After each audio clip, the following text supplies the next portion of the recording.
आज हम हिंदी वसंत का पाठ 17 देखेंगे। बाज और सांप। ये इसकी लेखिका है निर्मल वर्मा। इसके जो लेखक है वो है निर्मल वर्मा। ये एक कहानी है, आपको ये कहानी बहुत अच्छी लगेगी। बाज और सांप पाठ का सारांश निर्मल वर्मा जी द्वारा लिखी गई बाज और सांप एक बोध कथा है, जिसमें दो प्राणियों के अलग अलग विचारधारा और संसार का वर्णन किया है। कक्षा के आरंभ में एक सांप समुद्र किनारे कथा के आरंभ में एक सांप समुद्र किनारे एक अंधेरी गुफा में रहता था। समुद्र की लहरें धूप में चमकती, झिलमिलाती और दिन भर पर्वत की चट्टानों से टकराती रहती थी। पास की अंधेरी घाटियों में एक नदी भी बहती थी। जहाँ पर नदी समुद्र में मिलती थी, वहाँ लहरें दूध के झाग सी सफ़ेद दिखाई पड़ती थी। सांप इन सब कोलाहल से दूर अपनी गुफा में बड़े आराम से रहता था। वह जग की आपाधापी से दूर ही रहना पसंद करता था।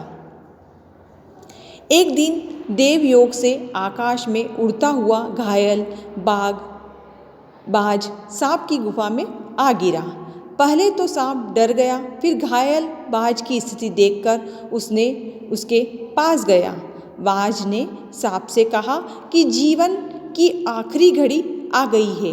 उसने समस्त सुखों का भोग कर लिया है। आकाश की असीम ऊंचाइयों को उसने अपने पंखों से नापा है। तुमने जीवन भर आकाश में उड़ने का आनंद लिया है। मेरे लिए किस काम का है? आगे जब दोनों में बात होती है तो मेरे लिए यह किस काम का है? वो जब बाज बोलता है सांप को कि मुझे आकाश की ऊंचाइयां पसंद थी, लेकिन वो आकाश की ऊंचाइयां सांप के लिए कोई मायने नहीं रखती है। तो सांप बोलता है, मैं रेंगने वाला प्राणी हूँ, गुफा से अधिक आरामदेह सुरक्षित कोई जगह नहीं है। बाज ने देखा कि समस्त गुफा में सीलन और अंधेरे का वास है। ऐसा लग रहा है कि कोई चीज़ यहाँ वर्षों से सड़ रही है।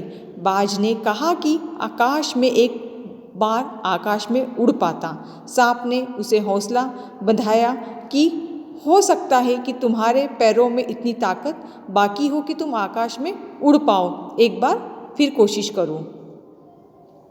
बाज एक नई आशा के साथ अपने घायल शरीर को घसीटता हुआ चट्टान के किनारे जाकर अपने पंख फैलाकर हवा में कूद पड़ा, किंतु कमज़ोर होने के कारण लुढ़कता हुआ नदी में जा गिरा।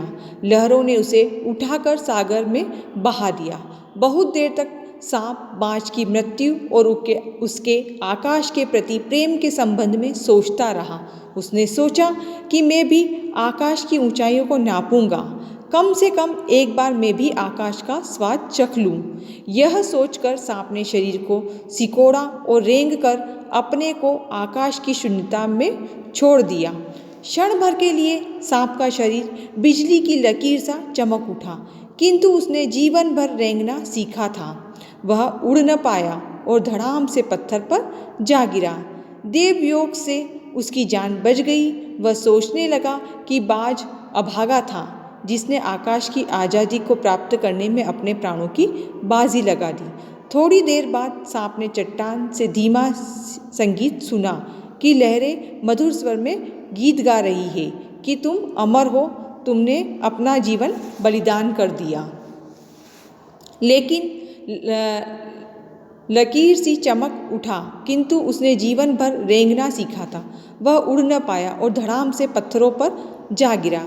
देवयोग से उसकी जान बच गई। वह सोचने लगा कि बाज अभागा था, जिसने आकाश की आज़ादी को प्राप्त करने में अपने प्राणों की बाजी लगा दी।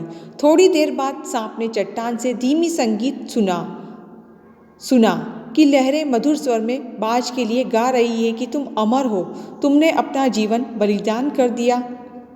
जब कभी साहस और वीरता के गीत गाए जाएंगे तो तुम्हारा नाम बड़े गर्व और श्रद्धा के साथ लिया जाएगा। धन्यवाद।